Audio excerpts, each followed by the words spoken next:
way to start. That is a good opening for this. Happy New Year, everybody, and welcome to the Saturday Morning Marketing Smarties. My name is Roland, and I am your sponsor and host, but I have a couple of co-hosts that I want to introduce right away. So let's start off with Molly Youngwood Geiger. Say hi, Molly, please. Tell everybody what you do. Yeah, hi everyone. My name is Molly Geiger. I'm located in Jacksonville, Florida. I'm a website designer and developer. My agency, Design Right For You. And I also participate with Google on several different platforms. I'm a Google Partners Community Ambassador. I'm also a Google Partners Rising Star. I am a Google Small Business Community Advisor. And I'm also a Rising Star in the Hangouts Help Forum. Cool. Very good, Molly. Thank you. And now I want to introduce Karen V. Chin, who is my favorite San Franciscoan. Come on in. Hi everyone, Happy New Year. I'm out here in San Francisco. I'm a marketing consultant, social media engager. I also, as of 31st, I actually finished Adwords certification, so I've taken all six Adword exams. I'm like tired because I don't want to look at it anymore, but I'm off to doing analytics this month, so I would be finished with Google certification. So that's kind of what I'm doing, and I'm just so looking forward to listening today about what the topic is. Well, you'll be listening, but you'll be saying too. I wanted to point out that my two co-hosts are very, very integrated with this show, and I depend upon them very much for their opinion and perspectives. So I'm really happy to have them here, and I'm glad they're inclined to hang around as we enter 2016. So it's our first episode of 2016, and a whole year went by without me jumping on this one little thing, and I'll just take a couple of minutes at the beginning of the show to just like flush the whole thing down the drain, okay? But I have nothing particularly against email marketing except for a couple things. Number one, it's an inundation of BS, and without getting into it, you know what I mean, as far as like how many emails do you flush down the toilet as soon as you look at your email thing every day? I delete approximately 200 emails a day without opening them up. Now, I hope it wasn't one of yours, but it might have been. If you opened up your email blast with something like this: last chance to use your special coupon, flush. Only 1 day left, flush. 12 hours and then the door closes forever, flush. Price goes up every 6 hours, flush. And here's one I really like. Only 3 left at this price. Now, this guy was selling a digital piece of software. Only 3 on his shelf left at this price. And then what is it? The other ones cost more to produce, so the cost factor goes up. Come on, give me a break. This guy's trying to lure you into jumping on something, shiny object, waving it at you and saying, hey, the price is going to go up. But the verbal strategy and tactics of email marketing bugs the crap out of me. How about you guys? Okay, it's your turn. Well, you know, I mean, email marketing has its there's some pluses and minuses, of course. I think some, as you just read, are ones that I would go more on the tendency of being more spammy, and that really, I mean, digital, you can't just have 3 on a shelf. It's digital. It's not like you're making a bunch of widgets and they're sitting on a shelf. So it's kind of, they're lying to that. But email marketing itself, I mean, it's the form of communications. You can't necessarily get that with social media, in a sense that it's in social media. You know, the posts go by so quickly, you're not going to be able to see it. But with an email and the gathering of email addresses, it's your key to basically connect with your audience. If your audience actually appreciates you and wants your stuff, then of course they're going to open it. But for people like you who you may want to actually start kind of weeding off and unsubscribing, and maybe that's why you can get rid of your 200 email posts a day. You won't have to deal with that. But I think in its sense, email has its reasons, and you do need it to be notified for certain events. I mean, that's the whole point of getting those emails. Absolutely, Karen. I agree with you 100%. I will admit to one thing. I subscribed to over half of them because I wanted to see their marketing ideas. Mm-hmm. So I mean, that's another way of looking at it too, in the sense that, I mean, for marketers, you want to actually be in touch with what your competition's doing and what they're sending out. And right. there is a whole email marketing communication plan. So there usually is a factor of maybe 3 to 5 emails for a campaign that's being sent, and eventually you will hopefully connect and actually click on one of them, because email itself, in terms of click-through rates, are like less than like 1%, 2% at most if you're really lucky. Right. And I don't want to run over Molly here. You've got to have something that you want to add to this.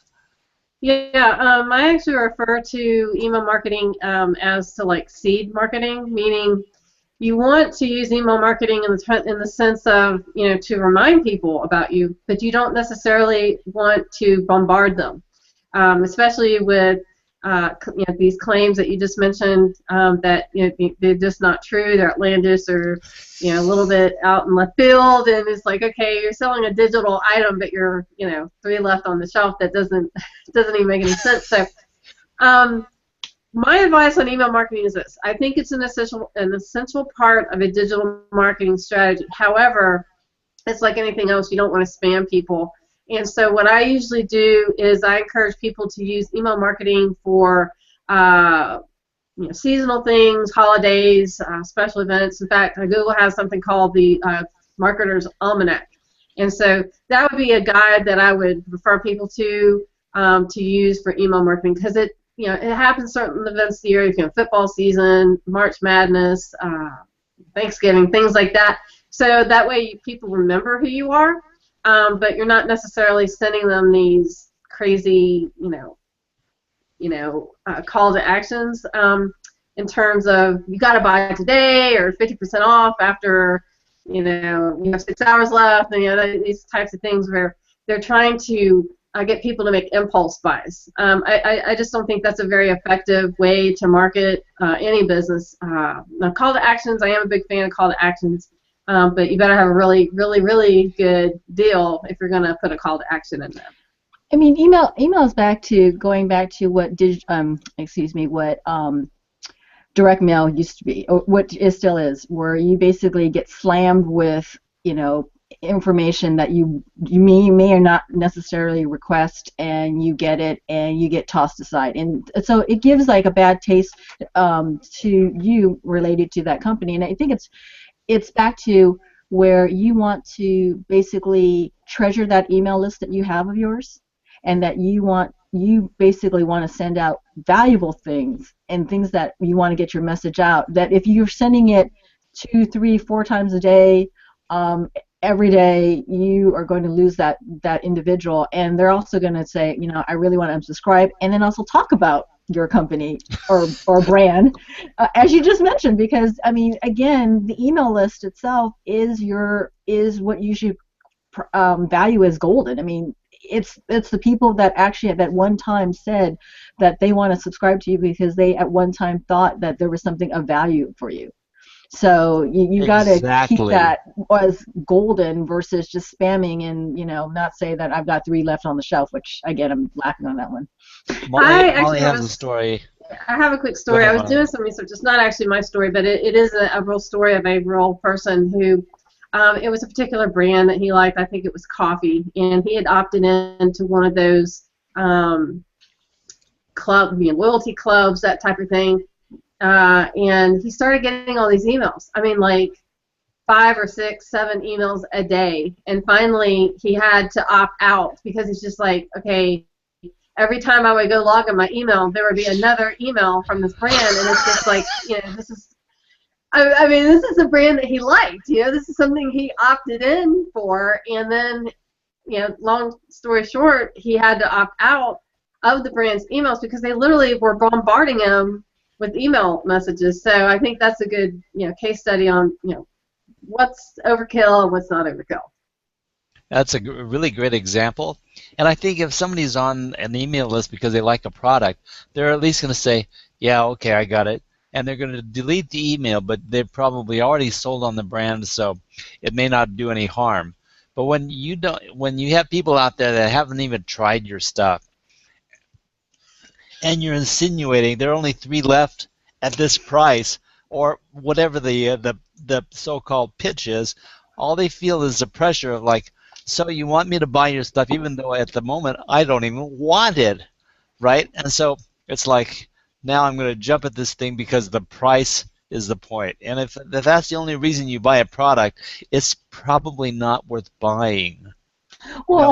also too is that if you're pitching on just price alone, then that's what you're going to be known as, and that's just actually going to hurt your brand too, because everyone's looking for the deal and they're going to only pay for when they get that price. But then you also have folks who say half off no matter what the price is because of the psychology of thinking that you're getting a deal. But when you think Right. about it, you're really not getting a deal because relatively, what does 50% off really mean? Exactly. I mean, some things you can only you don't have to pay this price.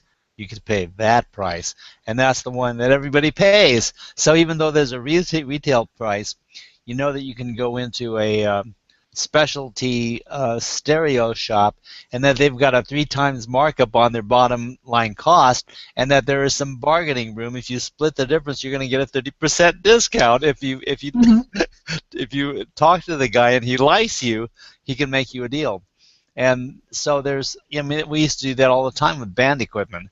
We know what the retail is, but we're not going to pay full price for an amplifier. We're just not going to do it, or a guitar, or this kind of thing.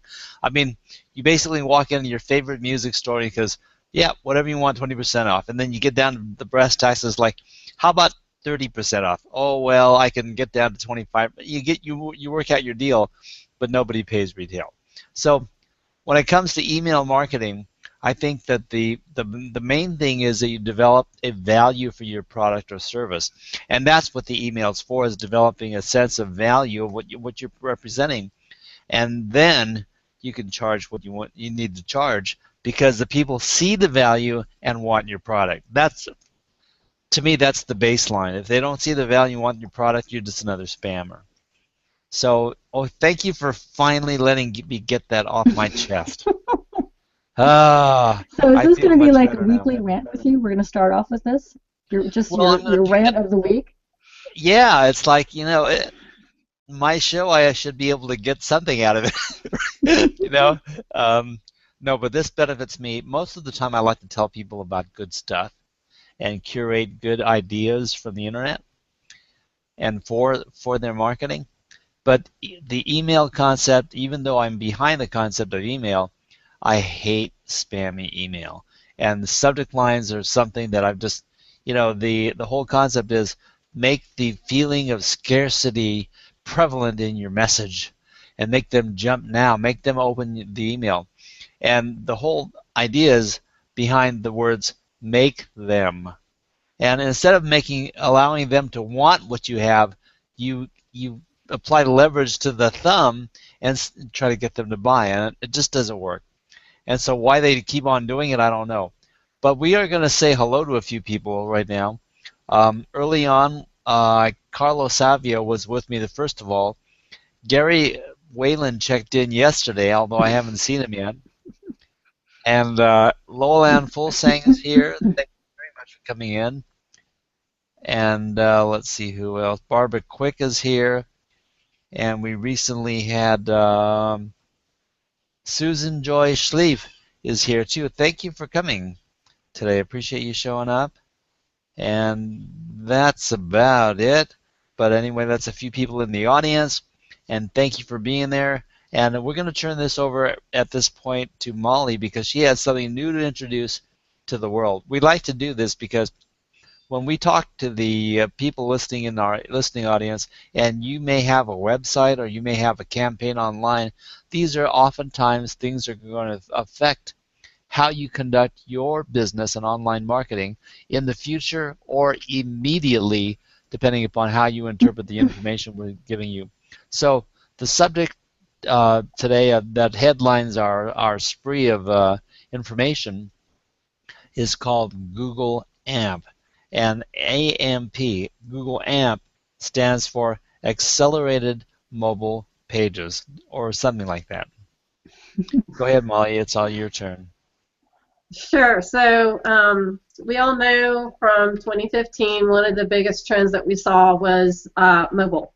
Google actually provided a statistic that mobile searches actually exceeded desktop and laptop. That was a really big accomplishment for mobile. And now that we know that more and more people are accessing information online from their mobile device, Google came up with a new platform to address the rate of speed which the websites are rendering. A new statistic that they published is that if a mobile friendly website does not render within 3 seconds, 86% of the people accessing that web page are gone. That's a pretty big statistic, because if you are a business owner and you're not on mobile, then you've already lost out, because that's where your audience is. And if you are a business owner and you do have a website and it's not mobile friendly, again, you've lost out again, because it's not mobile friendly. Now, what we're addressing today is not only a mobile friendly website, but at the rate of speed that it downloads. And so what Google's done is they've come up with an open source program called AMP, which stands for Accelerated Mobile Pages. And essentially what AMP does, it's an open source library of HTML, JS, and CDN networks, where it's a open library. So it's accessible to anybody. And what you do basically is, when you're ready to have an accelerated mobile website, is you're able to access this library and build upon what's already it's kind of like a template kind of situation, kind of like a WordPress deal, where the template's already preset. You're just going in and customizing it to your specific business. So just to share some insights, Google had posted on their blog, this is back in early October, that smartphones and tablets has revolutionized the way that we access information. And so they wanted to make information available to people quickly, but they wanted publishers around the world to be able to reach their readers quickly. And so they came up with the Accelerated Mobile Platform to drastically improve the performance of mobile web, meaning things like videos, animations, graphics, blog posts, things that are different attributes of a website. They wanted that to be able to be delivered quickly. And we all know, and I think we're going to discuss this later on in our conversation today, that video marketing is a really important part, and personally one of the trends I see growing in 2016, because we know that, well, if people are accessing content from their mobile smartphone, that probably a lot easier for them to click a play button and watch a video about a product or service that you might offer, versus reading up through a bunch of text. And so the project AMP HTML, it's an open framework built entirely out of existing web technologies. It allows a website to be built as a lightweight web page. So it kind of gives you a sense of, like I mentioned earlier, kind of like a WordPress site where it's already a pre-built thing. You just go in and you're customizing it. Over time, they anticipate that the AMP project is going to integrate with Google News and other different resources. In fact,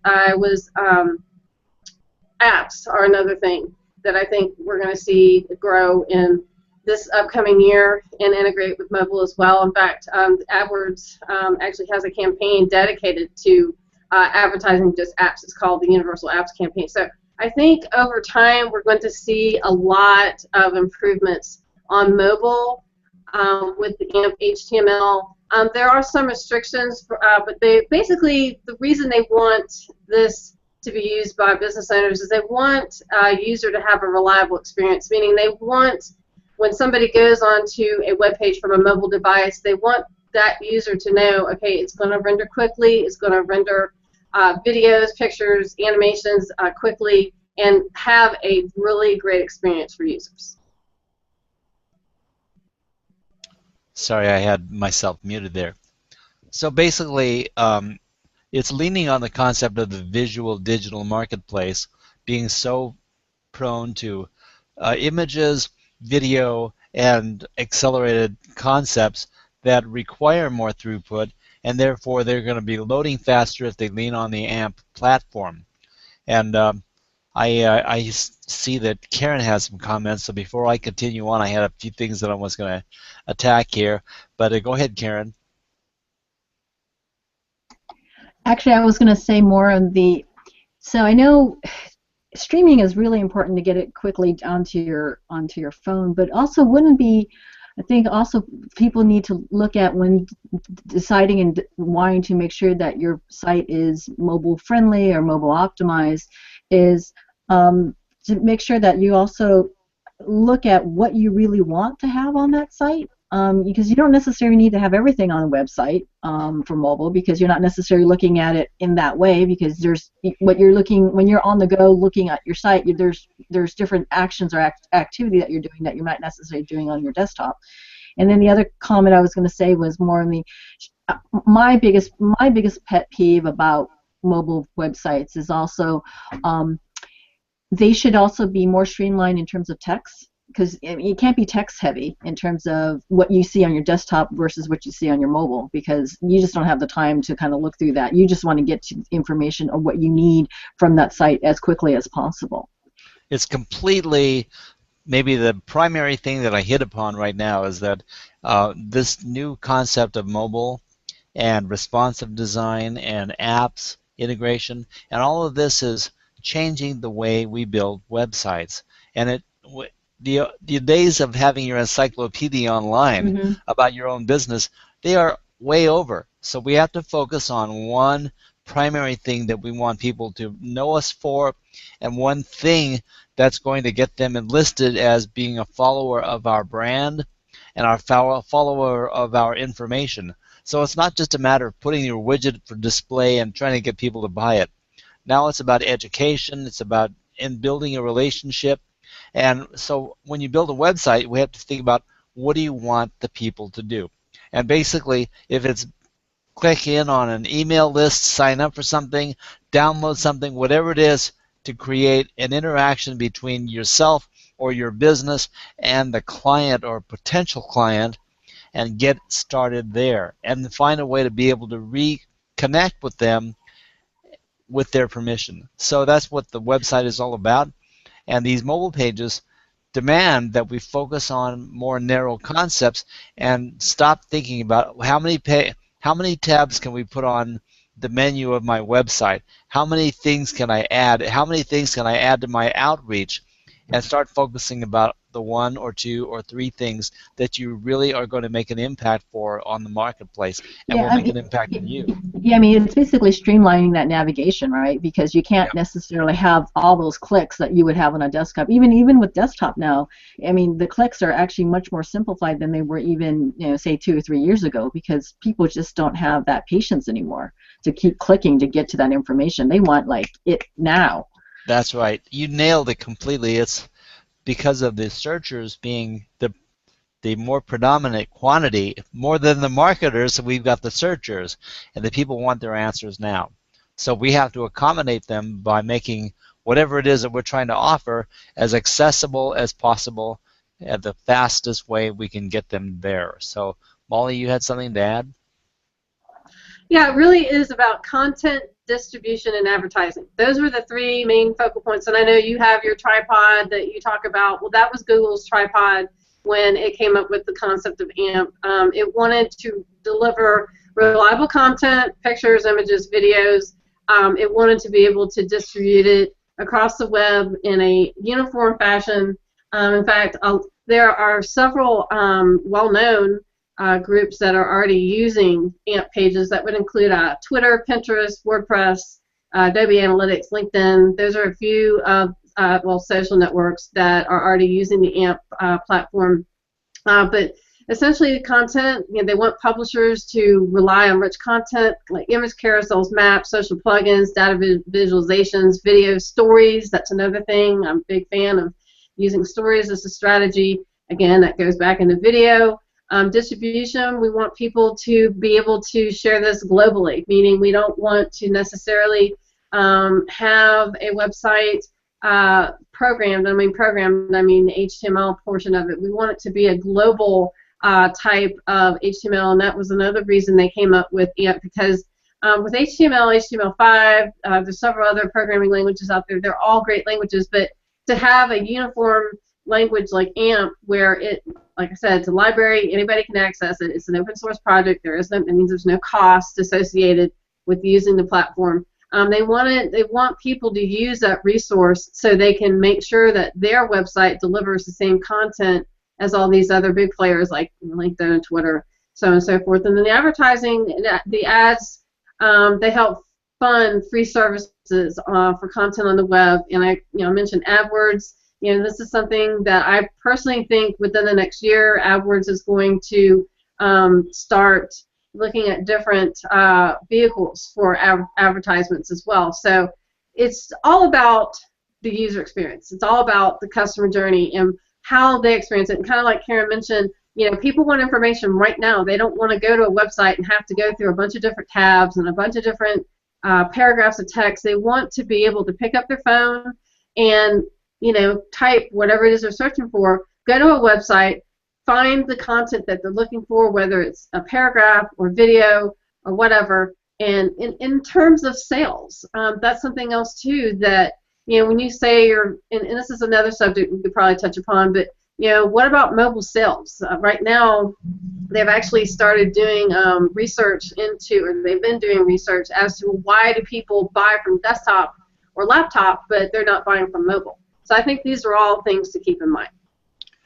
And we've got quite a conversation generating on the side there. I wanted to bring this up because Susan had a question for you, Molly, and I'm not sure I agree with Molly. And I think that when Molly explains it, I'm reasonably sure there won't be anything to disagree with.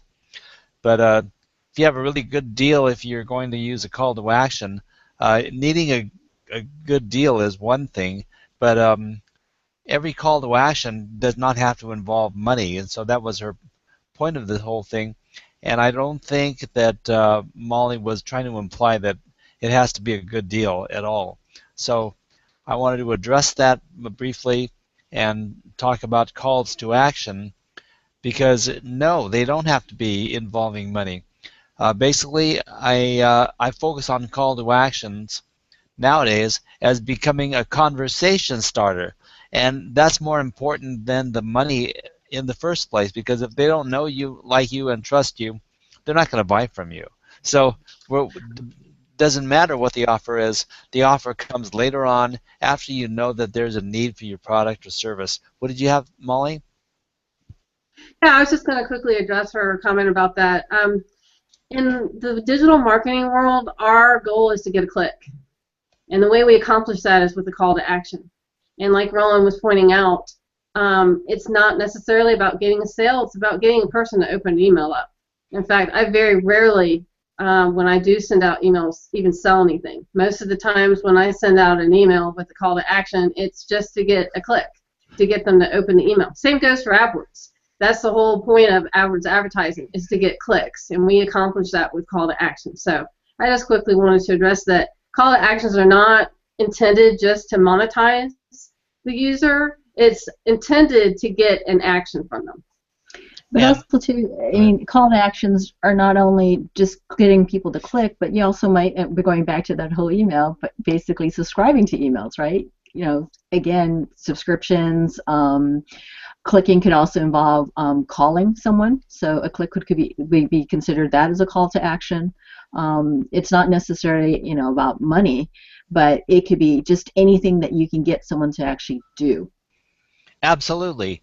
So, exactly. For instance, that's exactly it. For instance, I was discussing with one of my clients just yesterday, and he was telling me about the fact that a lady commented on his comment stream after he requested comments. Now, that's a real simple thing. There's no big, huge button there, but it is a call to action. He asked for comments, and someone who read and previewed his website and looked about a few things commented back like a full paragraph about, this is a really nice website, blah, blah, blah, and I got a lot of information about it. It's easy to navigate. You've got great information. And she went out of her way to say, and besides that, I didn't see a lot of pitches all over the place trying to get me to buy something, so I really appreciate that. So I said, well, you know, then you've got to respond to that lady and address all the things that she said and create the other half of the conversation, right? So I said, you have to say this and this, and he goes, I already did exactly that. I said, well, you're 90% there then, because you're creating the conversation. Well, then, Roland, it goes back. Same. Yeah, so Roland, it goes back to your comment again about it's engagement marketing. Yes. Right. I mean, he's totally engaged with this individual. This individual's engaged with him, and that they're actually having now this dialogue, which could lead to other things. So how long have I been shouting the concept of engagement marketing? I mean, I got off my pedestal with that, but engagement marketing is the whole thing. I think that back when Zara Altair, oh, sorry about that, I've already showed that. When Zara Altair was on our show occasionally, and she was helping me out with Comment Tracker, she made the point, engagement marketing, and I was really surprised that she took it like a new concept from me, and I definitely did not coin the phrase engagement marketing. I was probably a year or so late, but that's what it is. It's engagement marketing. So the whole concept, what I propose is that all of your outreach for your campaign online, especially with everything being so freaking social, is to focus on engagement marketing, and that includes the conversation, discussions, call to actions, etc. Go ahead, Molly. I have a quick thing to bring up, a couple things actually. First, going back to call to actions, my daughter watches YouTube videos. She watches these unboxing videos. Their intent is not to sell a thing. They are there to create engagement. And in fact, on most of the videos, at the very end, you'll see subscribe or click or comment below, and they will actually have a little graphic pop up. So I think that's a good example of a call to action where you're not necessarily trying to monetize anything, but you're just trying to get that person to engage with the person who's created the video. The other thing I wanted to share also was in terms of engagement marketing is in the Google Partners community earlier this week, somebody had posted a question about he was frustrated because he had tried this social media campaign and he was like, I don't know, I don't get it. I don't understand the whole point of social media. Is it a waste of time?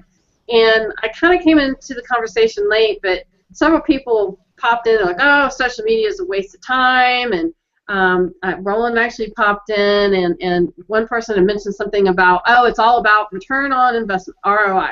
And then Roland had popped in and goes, well, maybe not necessarily, because what we're trying to do with social and engagement marketing is just develop a relationship with that person, because studies have proven, by Google's last Connect event, they had said that most people go and research 12 different resources before they even make a purchase. So if you're a marketer and you're able to engage with that person without them making the sale first time, when the person reflects back on those 12 different people that they interacted with, who do you think they're going to buy from? Probably the person that took the time to engage with them, to answer questions, and maybe listen to their concerns or their comments. But going back to the conversation, it fluctuated back and forth, and finally I came back and I shared with the group what my experience has been. And my experience with social media marketing, I've done a 2-year test on myself, and that is exactly what I took from it. Is it's not about just having a social network. It's not about posting to it. It's not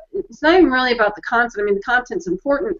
The most important aspect of digital marketing and social media campaign is the engagement factor. If somebody likes a comment, like it back. If somebody one pluses it back. If somebody says something to you, say something back to them. Because when you do that, you create that engagement factor. And then when somebody needs your product or service, and I've had this happen time and time again. I don't even look for business anymore. All of my business comes from social media, and I actually posted that to the post that I just landed a huge client, national client, hundreds of websites, that I'm probably going to have to expand my business now, because as one person I'm not going to be able to go in and run, like the first group of websites I got is 94. Okay, well that's 94 AdWords campaigns. That's 94, search engine optimization projects. I'm like, okay, I'm only one person. I don't want to make these people wait, 10 months to get their things done. But that right there, and I actually used that as a case study. I engaged with this guy, I think it was 6 years ago. And from 6 years ago, from me engaging with him on Facebook, when he was ready to retire, he goes, oh, I'm going to contact Molly. I know Molly. I've engaged with her. I trust her. I see what she's doing with her business and her presence online. Again, engagement marketing, getting out there, telling people who you are, what you do. And when he felt the need to retire, who did he go to? He went back to the person he trusted, which was me. And I've seen this happen time and time again. And this is the thing with engagement marketing. It's something that you just flip on a light switch and poof, you're going to get a customer from it. You have to be there. You have to be consistent. You have to be reliable. You have to post every day. And then when you do that, you build up your trust and your authority and just your profile in general. And when people trust you, when they have a need, they're going to come back to you. That's a really good point. And that conversation, I remember it quite well. And I edged in on it thinking, well, maybe I could give them an idea about engagement marketing. And I eventually dropped out of that conversation just because I knew I wasn't talking to the people who were ready to listen. But don't worry. I finished the conversation, and I invited every single one of those people to hop on a hangout with me. And, of course, nobody took me up on my offer, because they knew after my story that, you can't argue with somebody who has experienced it, in real life. And I can tell you it works. You just have to put the work into it. The people who did not engage with you there are going to look at this next year and go, God, I should have engaged with Molly. And that's the way it is. It's like I'm realizing that I'm not so behind the times when we have conversations like this, and I realize that I'm spearheading thoughts that I think everybody should think about and understand and know and take action on, and yet the small percentage does. And I start feeling like I'm the Lone Ranger again, and like I'm talking to myself, but I know that I'm talking about the right things. So go ahead, Karen, you wanted to add something, and then I have a question regarding something that Susan's been shouting about in the comment stream, so we're going to go to that next. But go ahead, Karen. Yeah, I was going to go back to Molly's comment about unboxing, and I don't know if you're familiar with the term or the concept, but basically it's on YouTube, and you've got individuals who basically purchase something or maybe have been given something from a company, and they basically film themselves as they unbox it.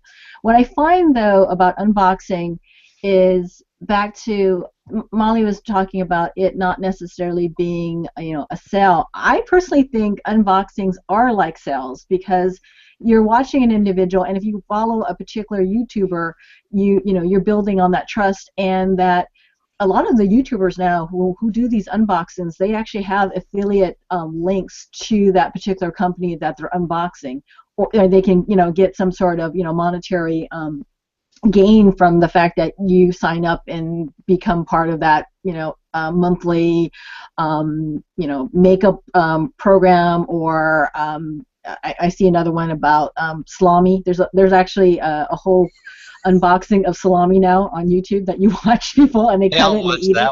So there's a whole bunch of different things about membership and that you can purchase on a monthly basis, and there are a ton of them out there that are filming. And I feel I'm not a parent, but watching that, as a kid for unboxing, to me that's even scarier than I would imagine going down to the cereal aisle for a kid. Because your kids are used to watching Nickelodeon or whatever, and they've got the commercials and they see all the cereal ads. But I would imagine with unboxing, if you're watching it, you're salivating even more, because you see all the details, the individuals talking about it, and you just really want that product even more if you're that excited. And I would think the pressure for a parent is even greater with unboxing. Oh let yeah. alone as an adult when I'm watching unboxing. I actually want to sign up and actually purchase stuff. And I actually have started monthly subscriptions because of watching unboxing videos. That's good information. It's fun.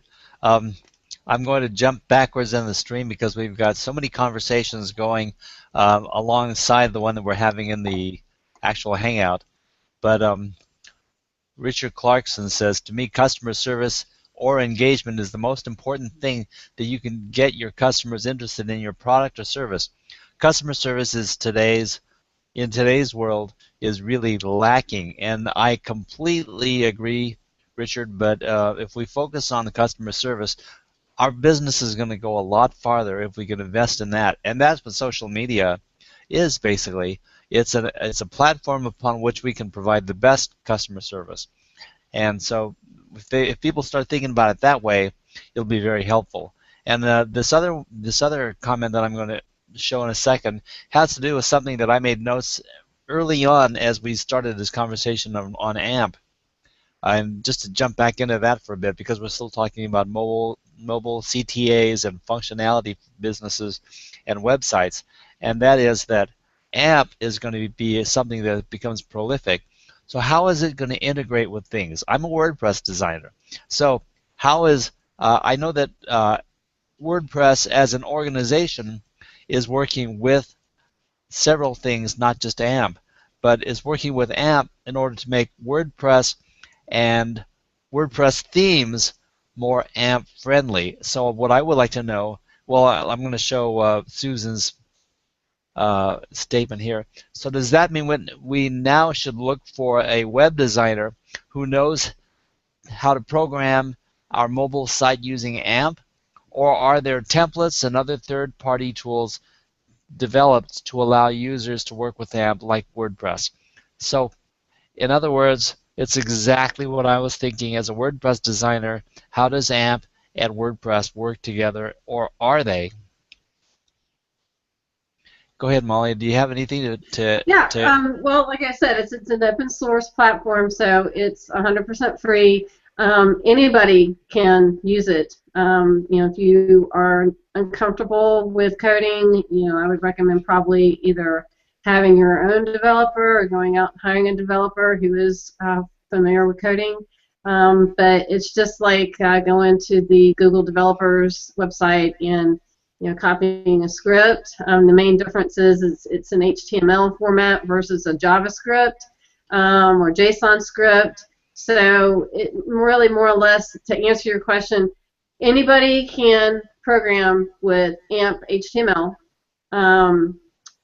If you're not familiar with HTML or HTML5, I would probably recommend you either hire a developer to go out and do it for you, or have your in-house developer do some research. It's like any of this other stuff. The web is constantly changing. It's constantly improving upon itself, and with that, coding's going to change. It's going to improve, and the reason that they want people to use the AMP platform is for usability and uniformity. They want to have it where, if you go to LinkedIn, you're going to have a great mobile experience. Well, if you go to somebody's website and they've used AMP, well, they're going to have a good user experience there too. So that more or less is the whole point of the AMP HTML platform.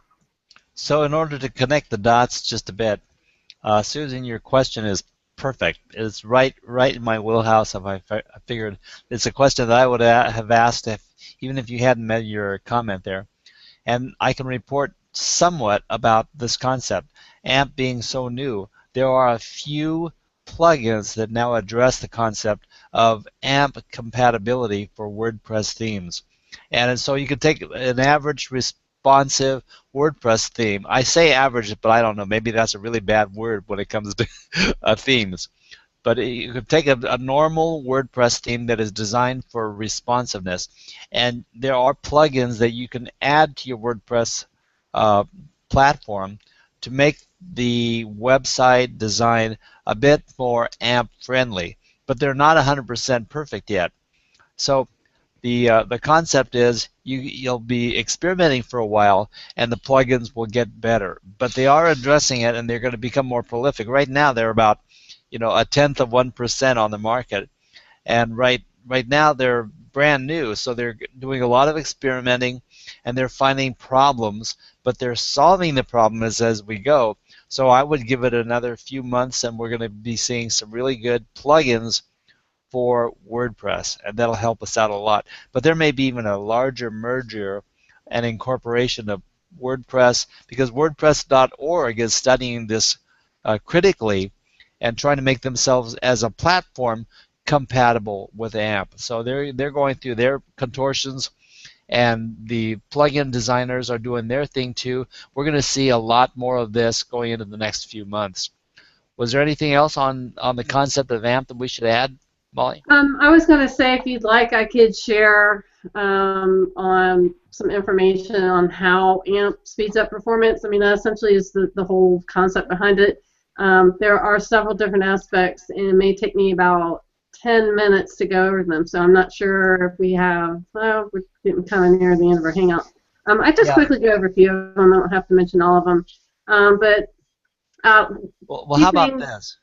How about this? More than the actual process of what AMP does, is there anything else that the user, on the user level, should understand about the need to incorporate or be fluent or compatible with AMP? How important is it? And then we wanted to wrap this up with a last statement about hosting in PHP 7.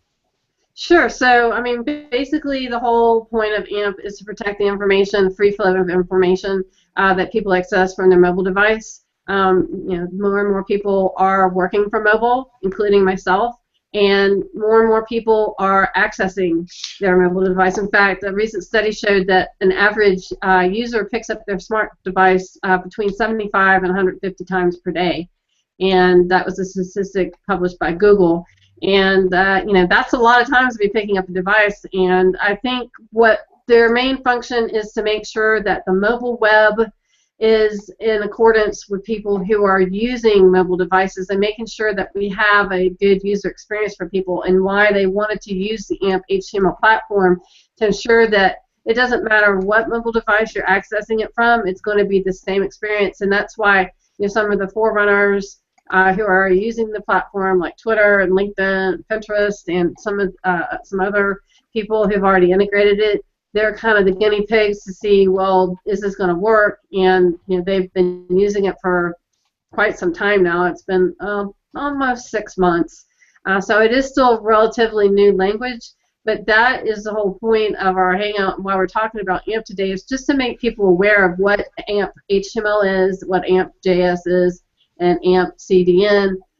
They're just, it's, a lot of people, they get all caught up when you talk about HTML, like, oh my God, it's code, and I don't know code, and I just shut the door.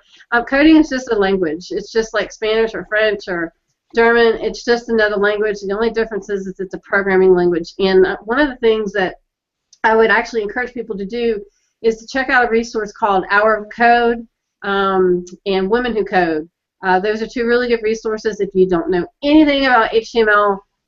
We actually, I think it was December the 7th, we had the Hour of Code event for that entire week, and I hosted several different classes on how to code. They're just real simple exercises, and these are exercises that children are actually using. In fact, here locally, they've made a requirement that now, in addition to foreign language, they're requiring that a child take at least 2 program language classes prior to graduation. I personally think that's a smart move, because coding is not going away. HTML, the internet, they're not going away. And so I think if you took the time to check out Hour of Code, Women Who Code, there's other resources out there. In fact, our local library hosts an Hour of Code, so you may check with your local library resource to see if they host something like that. But I can say for myself, when I first started coding, I was intimidated. I was afraid, but it was through just getting in there and practicing and screwing up scripts and going back and what did I do wrong this time. I would actually add to that Google has a couple of tools: the mobile-friendly test tool, Page Speed Insights. Those are really great tools to test your website to make sure that they are mobile-friendly. And then in terms of coding, if you decide to start coding, Google has a HTML editor where you can actually go drop the code to make sure that everything is configured correctly. But AMP is here. It's not going away. Mobile's not going away. Personally, I think mobile and video are going to increase this year. That's all the more reason to learn about Google's AMP HTML platform. Cool. And I wanted to clarify some things because I'm sure that when we start talking about coding and design and actually usage in a practical aspect, there are going to be questions exactly like this. And Lowell Anna wants to ask, so if Google is looking for uniformity, then it looks like they want AMP to replace WP. And my answer is no, it's not replacing WP, because WordPress isn't going anywhere. Half the websites on earth, I think, are on WordPress. But they want WordPress compatibility with the new technology that makes WordPress even faster, and that's where AMP comes in. So yeah, integration, not replacement. That's what Molly says. And so WordPress is not going away, but they want to work for compatibility with all these platforms. So everyone is going to have to come around and start saying, I guess this is the new thing. We're going to have to be compatible with the new thing. So one last question from Karen. Hey Molly, so I just about to send off a link to everybody. It looks like Google is going to be launching AMP for Google Search starting on February the 20th. February, this what 2 months from now. So do you have any comments on that? Yeah, well, it all goes back to uniformity and making sure that people have access to it. And I mean, I think it's a smart move for them to start with search because that's where a lot of people go whenever they need to research anything. So it makes perfect sense for them to go ahead and implement AMP for Google Search because of the fact that if they're trying to launch this to where different websites, social networks, business owners are integrating AMP, it makes total sense for them to integrate it with Google Search.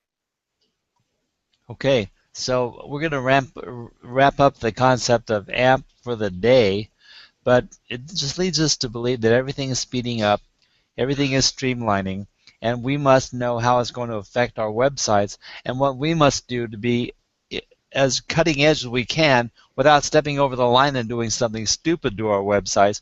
We have to consider what it is that's going to make things happen on a better, productive basis so we can get our message out.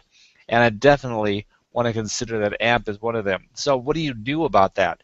You don't have to learn AMP programming, but you do have to see where you cater to the various pieces that will take advantage of the AMP platform. And that's what we want to do with web design, WordPress, or any kind of thing where you're designing the interface between the users and the people backing you up. And the AMP programmers are the ones backing you up and trying to make your website faster. So that's basically, I hope that kind of answers your question what you were putting to us, Lowell Ann. And another thing that affects this too, which is a bit of a sidetrack because there's nothing that you're going to have any control over, except for one thing, and that is that there is a new release that just came out in November of PHP 7. And now most hosting, just to let you know, most hosting is on PHP 3, PHP 5.3 or 5.4 or 5.5 or 5.6, okay? And now different hosting companies all have different uses and applications there, but they're all using mostly the PHP 5 dot something. Now there's a PHP 6 dot whatever it is, but it's not even very popular, and most people are relying on the 5 point something platforms, and the versions, as Molly corrects, and they don't even use PHP 6 much at all. It's not an improvement over the functionality. However, November they came out with PHP 7, and it's a vast improvement over PHP 5 point whatever. Now, how does this affect your website and your outreach? It's basically this. WordPress is designed on the platform and the concept of PHP, a programming language, and almost everything in WordPress is PHP. In which case, guess what? If they use an advanced PHP that suddenly makes everything designed in PHP faster, that means that if your website is in WordPress, it's going to be faster too. So if your hosting service is implementing PHP 7, then your website's going to improve. It's going to double speed, possibly triple speed, just being on this new platform of PHP 7. However, there are contingencies that you have to know about. And I don't know specifically what they are. Oh, by the way, we're saying hi to Dr. Margaret Aranda, and a couple people have come in and kind of missed my attention as they were coming in, so sorry if I missed you. But PHP 7 is coming out, and most hosting companies are on PHP 5 point whatever. So when they upgrade, because almost all of them have to, if they don't upgrade, what will happen is if someone upgrades and somebody doesn't, the guy that didn't upgrade is going to look at the ones that didn't and say, wow, their websites are twice as fast as our websites. Everything on their hosting platform is going to be slower than everybody that went to PHP 7. And if that's the case, all the people on PHP 5 point whatever are going to transfer over to the servers and the companies that have PHP 7 because it's going to be that much faster. So I would be in touch with your hosting company and find out what their plans are for PHP 7. That's one thing. The second thing is when you transfer over to PHP 7, when your hosting server transfers over, it's going to affect WordPress. So what's going to happen is you might find WordPress a little bit slow on some of the corrective measures and the updates, but beyond that, you've got the plugins. Some of your plugins may fail, and you may have to replace your plugins, or you may have to demand updates to make them compatible with PHP 7. Now, all of this is just a lot of mumbo jumbo, but here's what you have to do. If you want to stay as fast as you can get using WordPress, and probably a lot of other platforms, probably the web in general, servers that are transferring to PHP 7 because they have to, they're not going to be the slow kid on the block. When they transfer over to PHP 7, you have to find out what affects your website and fix what affects your website negatively. So you may not have to do anything, but chances are you're going to have to fix some plugins, change some plugins, update some plugins, and maybe find a few new ones to get the same job that you did in achieving your web presence in 2015. It's going to have to be modified a bit to keep up with 2016.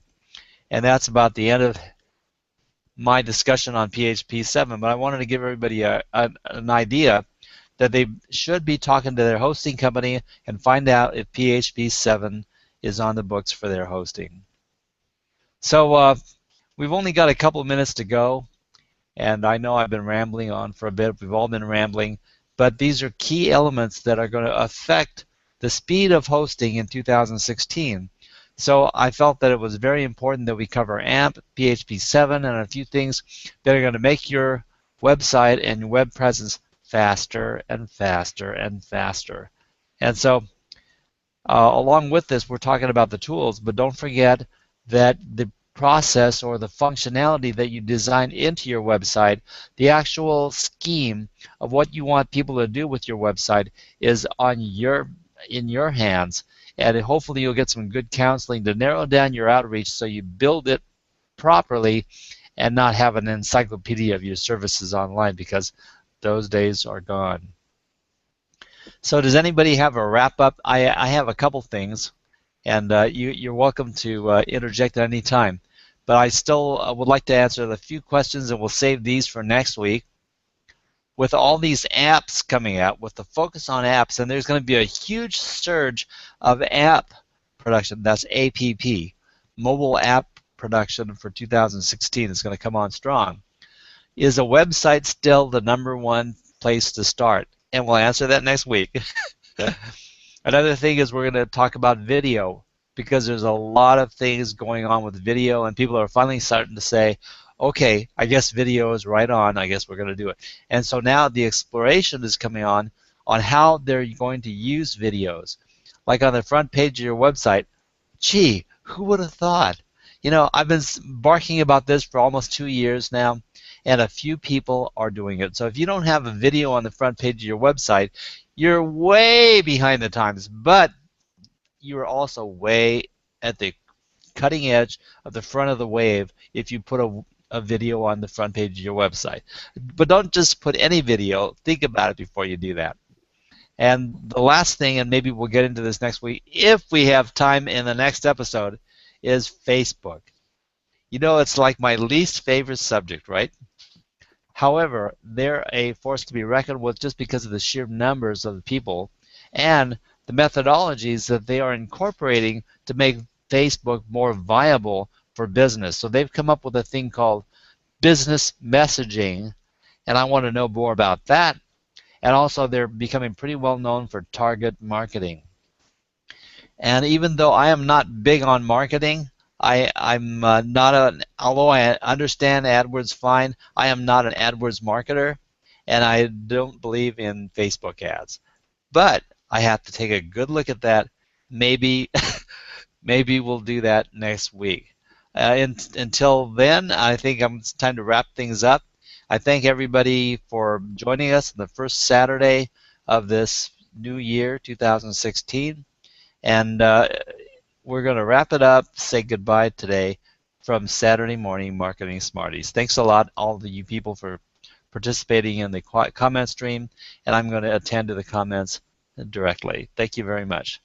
We'll see you.